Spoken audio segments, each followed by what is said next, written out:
sacraments of Orthodox spirituality. Lord, have mercy. Lord, have mercy. A wondrous journey into Orthodoxy. Lord, have mercy. Prepared and presented by Angeliki Antonakou, Lekea. Lord have mercy, Lord have mercy, Lord have mercy, Lord have mercy, Lord have mercy, Lord have mercy, Lord have mercy, Lord have mercy, Lord have mercy, Lord have mercy. Lord have mercy, Lord have mercy, Lord have mercy, Lord have mercy, Lord have mercy, Lord have mercy, Lord have mercy, Lord have mercy, Lord have mercy, Lord have mercy. Lord have mercy, Lord have mercy, Lord have mercy.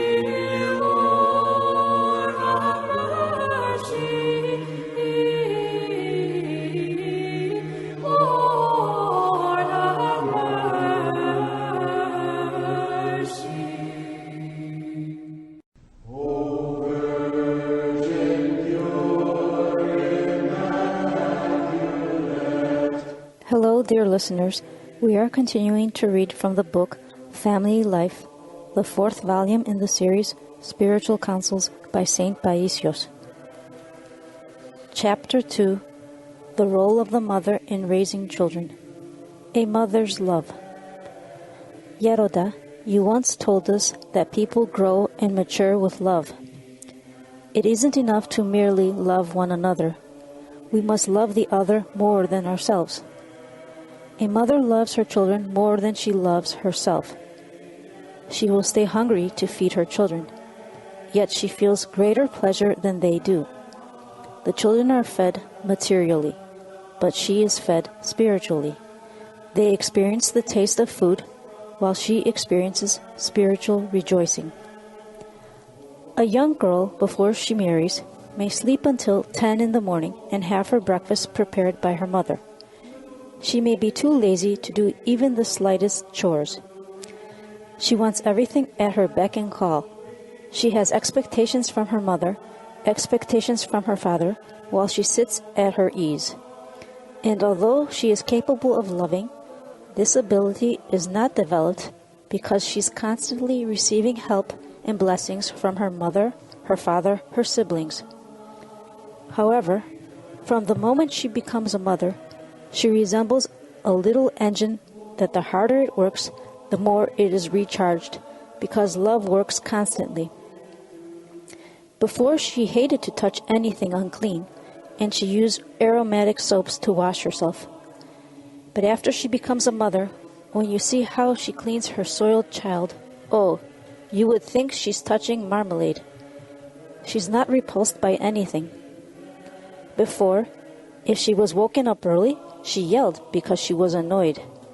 Once she becomes a mother, when her child cries, she stays up all night without complaint. She rejoices in taking care of her child. Why? For she is no longer a child. She became a mother. Sacrifice and love have come into her life. Indeed, a mother comes to attain a greater love and sacrifice than the father, because the father is not given many opportunities to sacrifice himself for the children. A mother toils more with the children. She is tormented, but at the same time, she is recharged by them. She gives, and as a result, she also receives. A father doesn't weary himself as much with the children, nor is he recharged, so his love is not equal to that of a mother's. How many mothers come crying to me, begging, "Father, please pray for my child." They have such agony. Few are the men who will come and tell me, "Father, please pray for my child who's gone astray." Just today, a very anxious mother came here, fussing over her children. She had 8 of them, putting them all in line to receive a blessing. Only with difficulty would a father have done that. Russia survived because of the mothers. A paternal embrace, when it lacks the grace of God, is dry. But a maternal embrace, even without God in it, has milk. A child loves his father and respects him. But it is with tender love of the mother that the love for his father grows. The advantage of childlessness. A childless woman is tormented when she doesn't spiritually cultivate this matter. Oh, what I had to go through once with a woman who did not have children. Her husband held an important position at his job. She owned apartments that she rented out, a large house in which they lived, a huge dowry, and could not be bothered to go grocery shopping or to do the cooking. Not that she knew how to cook, however. She would just call for delivery. She lacked for nothing, and yet she was tormented because nothing ever pleased her. All day long she sat in her home, finding fault with one thing and then another, being bored of one thing then another. Her mind was overwhelmed by racing thoughts, and she had to take pills in order to calm down. Her husband would bring work home to keep her company, and she would hover over his head just to pass the time. He had grown tired of her habits, but then again the poor man had to keep up with his work. When I met her, I told her, "Don't stay in the house all day becoming moldy. Go to a hospital and visit some of the sick." "Where should I go, Father? That seems difficult for me," she excused herself. "Then you will do the following. You will read the first hour at the appropriate time, the third hour at its time. The prayer service of the hours is conducted to sanctify the times into which the day had been divided during the Roman times. The first hour was at 6 a.m., the third hour was at 9 a.m., the sixth hour was at noon, and the ninth hour was at 3 p.m. And so forth, and you will do prostrations." But again she told me, "I cannot do this, Father." "Well, then perhaps you can read the lives of the saints." I advised her to read the lives of female saints, thinking that she might derive some help from them. I had my work cut out for me, getting her into a routine so that she would not end up in an insane asylum. She had become entirely useless, a strong machine whose oils were frozen. What I'm trying to say with all of this is that a woman's heart becomes idle when the love she has inside of her doesn't have anywhere to go. And then you see another woman with 5, 6, or 8 children who is so poor and yet so glad. She is upstanding and courageous. Why? Because she has found her purpose in life. I was impressed by another situation. A friend of mine had 2 sisters. The one got married young and had many children. She was always sacrificing. She sewed and helped the poor with good works. She recently came and said to me, "I have grandchildren now," and her heart was leaping with joy. The other sister didn't marry, didn't even take advantage of her carefree life spiritually, and had become, well, don't ask, a useless thing. She couldn't be bothered to live her life, expected her aged mother to serve her, and still complained. Do you see what happens? The change did not come about in her because she didn't become a mother, nor did she take advantage of the love that exists naturally in women by helping others in need. This is why I say that a woman must possess the spirit of sacrifice. You see, if a man doesn't cultivate the virtue of love, he doesn't suffer great damage. If a woman fails to convey the love she naturally has, then she is like a machine that works, but one without the material to work properly, so that it jolts about, jolting everyone else about. A mother's endurance. Yeronda, in one of his letters to the nuns, St. Nectarios writes that they mustn't forget they are women and that they should strive to imitate the female saints and not the male saints. St. Nectarios, Bishop of Pentapolis, Letter 26. Why does he say this? Is it because women do not have much endurance? Who doesn't have endurance? Women. I have come to fear them. No, women have great endurance. Physically, a woman may not be as strong as a man, but with the heart she has, if she puts it to proper use, she can outdo the strength of most men. Sure, a man has great physical strength, but he doesn't have the heart of a woman. I noticed the cat that came to the Kalivi with its kittens. It was very skinny, its belly completely flat. One day, a big hunting dog came, and Gurdis, the male cat, ran away. But the mother cat got up, arched her back, and became fierce. She was ready to pounce on the dog. I wondered at where it had found such courage. You see, it had its kittens to defend. A mother feels pain. She gets tired, but she feels neither the pain nor the tiredness. She pushes herself to do everything. But because she loves her children and she loves her home, she does everything with joy. Someone who is constantly resting gets more tired than she does.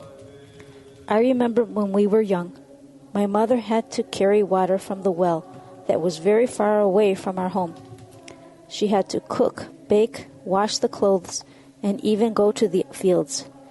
In other words, she did all the chores and even had us children driving her crazy. On top of that, she had to be the fair judge whenever we fought. But she used to say, "This is my duty. I'm required to do all these things without complaining." She said this in the good sense. She truly loved her house. She loved her children, and she did not tire with the chores. She did everything with her heart, with joy. And as the years go by, a mother will love her home all the more. Even though she grows older, she sacrifices herself all the more, even to raise her grandchildren. And because she does this with her heart, although her strength has diminished, she seems to have more endurance than her husband, and even more endurance than she had in her youth. And in times of illness, Yeroda, women have greater composure than men. Do you know what happens? A mother has faced her children's illnesses many times, so she's quite experienced. She remembers how many times a child's temperature rose and how it fell in time. She's dealt with all kinds of situations, her child choking or fainting. She knows that with a slap or two, the child will come around. The father, on the other hand, doesn't see these kinds of situations often and doesn't have such experience. This is why, should he see his child at some point with a fever or a little pale, he panics. "We are losing the child. What are we to do? Run, call the doctor." Pregnancy and breastfeeding. The nurturing of a child begins with pregnancy. If a pregnant mother is agitated and worried, the embryo she's carrying in her womb is agitated. If the mother prays and lives a spiritual life, the child in her womb is sanctified. This is the reason why a pregnant woman should say the Jesus prayer, study the gospel, chant hymns, and not be anxious, while others should also be careful not to upset her. Then the child that will be born will be blessed, and the parents will have no problems, neither when the child is young, nor when the child is older. After the birth, a mother should breastfeed her child for as long as she can. A mother's milk provides a healthy base for the children. Children who breastfeed aren't only receiving milk, they are receiving love, tenderness, consolation, security, all of which contribute to developing a strong character. Breastfeeding is also beneficial for the mother. A mother who doesn't breastfeed her baby may develop anomalies that can lead to mastectomy. In the past, some mothers would even breastfeed the baby of another woman who didn't have milk. Nowadays, many mothers can't be bothered to breastfeed their own children. The mother that is lazy and doesn't breastfeed her child transmits laziness to her child as well. In the past, condensed milk cans featured a picture of a mother holding a baby in her arms. Now they show a mother holding a bouquet of flowers. Mothers no longer breastfeed their babies. Therefore, the children grow up without consolation. Who will give them tenderness and love? A can of evaporated cow's milk? Their heart is chilled as they're fed from a chilled bottle. Later, when they grow up, they look for consolation in a bottle, in bars. They drink to forget their anxiety and become alcoholics. If children don't receive tenderness, they won't have any to pass on to their children. It becomes a cycle. Then the mothers come to me and cry, "Father, pray, I am losing my child." The working mother. Yeroda, is it correct for a mother to work? What does her husband say about this? Whatever she's comfortable with. A young woman who has gone to college and started her career before her marriage does not easily give up her career when she becomes a mother in order to devote herself to her children. However, another young woman who has not gone to college and holds a simple job will find it easier to leave her job. If she doesn't have any children, Yeroda, I think that having a job will be helpful for her. Are you saying that if she doesn't have any children, she has to have a career? There are so many other things that she can do. Of course, if she does have children, it would be best if she stayed at home. Otherwise, how can the children be helped? Yeroda, many women say that they can't make ends meet, and that's why they have to work. Well, they can't make ends meet because they want to have a television, a video player, their own car, household help, and so on. In that case, of course, they have to work, but then they neglect their children and eventually lose them. If the father is the only one working and they are content with having less, then there will be no problem. But with both parents working, in order to supposedly make ends meet, the family is scattered and loses its true meaning. What can the children do? If families lived a little simpler, they would be less tired, and the children would be happier. There was a man who knew 7 languages, and his wife was struggling to learn 4. She even taught language lessons, although she had to take pills just in order to keep up. Their children were born healthy, but grew up damaged. And then they had to see psychologists. This is why I tell mothers to simplify their lives in order to spend more time caring for their children who need them. They can also have some other activity to do at home when they get a little tired with the children. When the mother is at home, she can closely watch after her children, regulate family life, and avoid many problems and worries. Nowadays, children can't get enough maternal love. They don't even learn their maternal tongue because the mother is absent all day at work and leaves her children with a foreign woman. Children left at nurseries, where at least there's a dedicated nurse who will show them some loving care, are 1,000 times better off than children who have been abandoned by their parents who have paid some woman to look after them. You know what they say. Whoever didn't have a mother had many nannies. The household and the spiritual life of the mother. Yeroda, how can a housewife regulate her housework so she can have time for prayer? In other words, what ratio should there be between house chores and prayer? Women usually have no sense of moderation when it comes to household chores. They're constantly finding things to do. While they do have a lot of heart and could do much house cleaning in their soul, they often waste their heart on insignificant things. Let's say we have a delicate glass with very intricate designs. Now, if this glass didn't have all of these designs on it, it would still serve its purpose as a glass. But no, women go to the store and start. No, I want the designs up higher, to this point. No, not this way, the other way. And if there should be some floral details on it, well, then the heart really starts leaping. But by doing this, women lay waste to all their energy and potential. You'll hardly find a man paying so much attention to such details. For example, a man will hardly notice if a lampshade is brown or black. But a woman wants something beautiful, and she rejoices in it. She gives a part of her heart to this, a part to that, and then what is left for Christ? Only a tired yawn is spared for the time of prayer. The more a woman distances her heart from material things, the closer she comes to Christ.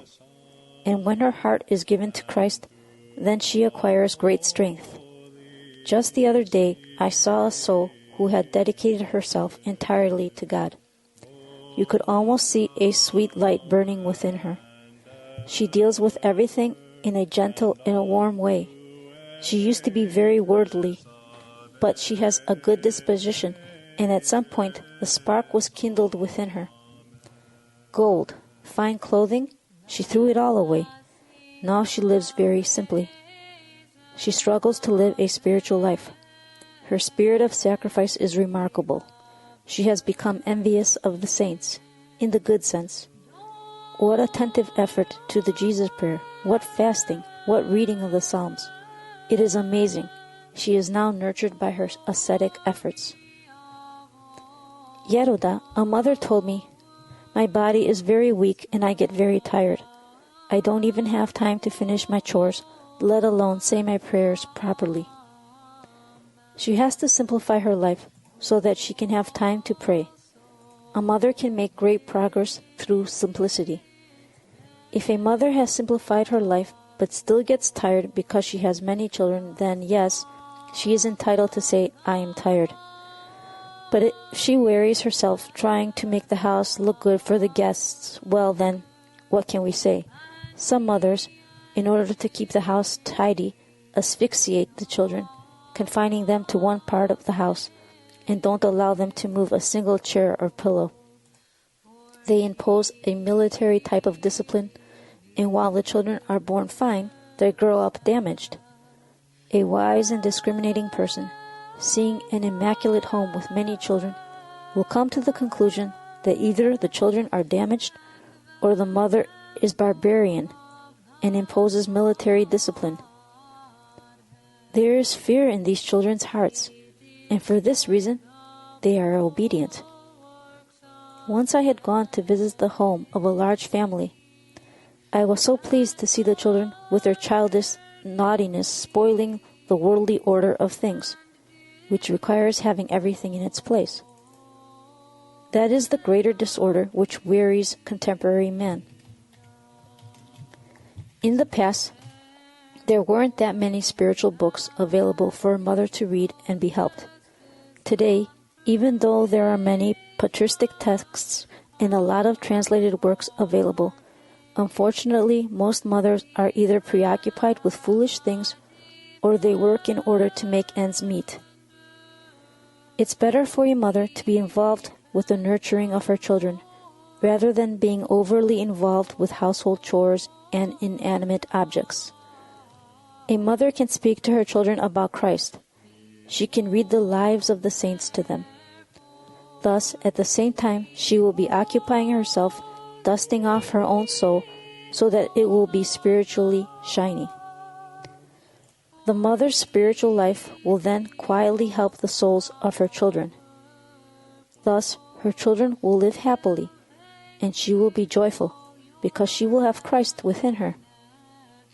If a mother doesn't find the time to even say a simple Theologian, Holy God, Holy Mighty, Holy Immortal, have mercy upon us, how can she expect her children to be sanctified? But Yeronda, what if a mother has a lot of children and a lot of work to do? When she does her housework, can't she pray at the same time? It was my mother who taught me to say the Jesus prayer. When we were children and had done some mischief, and my mother was about to get angry with us, I remember her saying, "Lord Jesus Christ, have mercy on me." When she put the bread in the oven, she would say, "In the name of Christ and Panagia." And whenever she was kneading or cooking again, she constantly said the Jesus prayer.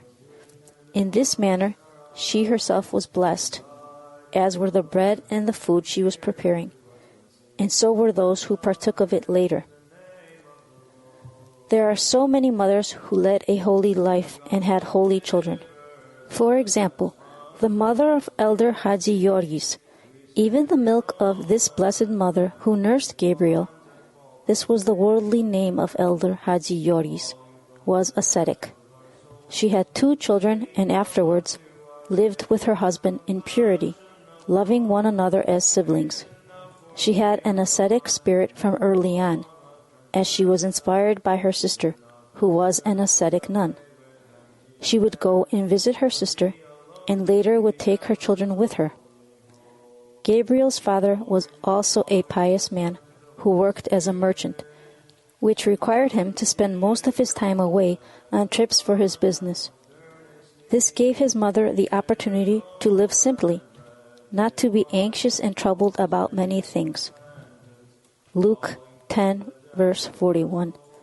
And to take Gabriel with her when she went with other women for vigils in the caves or country chapels. This is the reason why he later achieved such holiness. The mother's devotion has great significance. If the mother has humility and fear of God, then family life is smooth. I know young mothers whose faces shine, even though they have no one to help them. I can understand a mother's spiritual state by looking at the children. Chapter 3. The Parents' Responsibility for Raising Their Children. Parents should entrust their children to God. God gave the first created humans, Adam and Eve, the great blessing to become His co-creators. From then on, the parents, the grandparents, and so forth are also God's co-creators because they create the body of the child. In a way, God is obligated to care for the children. When a child is baptized, God sends an angel for the child's protection. So then, when the child is protected by God, by the guardian angel, and by the parents, the guardian angel is always by the child, helping. The more a child grows and matures, the more the parents are relieved of their duties and responsibilities. Should the parents die, God, both from on high and from close by, and also the guardian angel from close by, continue always to protect the child. Parents have to help their children spiritually when they are little, because then even their faults are little, and they can easily be corrected. It's like a fresh potato.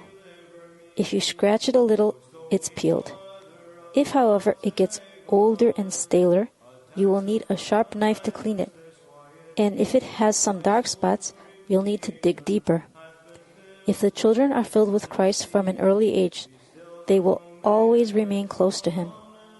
And even if they should stray a little when they grow up, either because of a phase of rebellion they're going through, or because of bad influences, they are sure to return to their senses.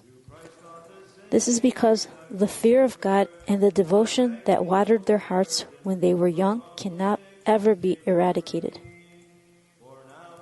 Later, during adolescence, until they have gotten their children educated and settled, the struggle of the parents will become greater. Parents should do all they can to help them at this age and leave all that is beyond their power in the hands of Almighty God. When parents entrust their children to God, then God is obligated to help on matters which are not humanly possible. If, for example, the children are disobedient, the parents should entrust them to God and not try to pressure them in any way. The mother should say in prayer, "My Lord, my children won't listen to me. I can't do anything to help them. Please take care of them." The other day at the vigil, I was impressed by a mother I knew from some time ago. She came to greet me. I saw that she had only with her the older children. "Where are the little ones?" I asked. "At home, Yeroda. We wanted to be here for the vigil, and my husband and I spoke about it, saying that God will provide a guardian angel for them. After all, we are going to a vigil, not for a night out." Nowadays, one rarely meets such confidence in God because now, just as the children's confidence in their parents has diminished, so has the parents' confidence in God. Many parents have often been heard to say, "Why should our child take up the wrong way of life? We go to church." But they do not offer the screwdriver to Christ to tighten up some of the screws in their children. They want to do everything by themselves.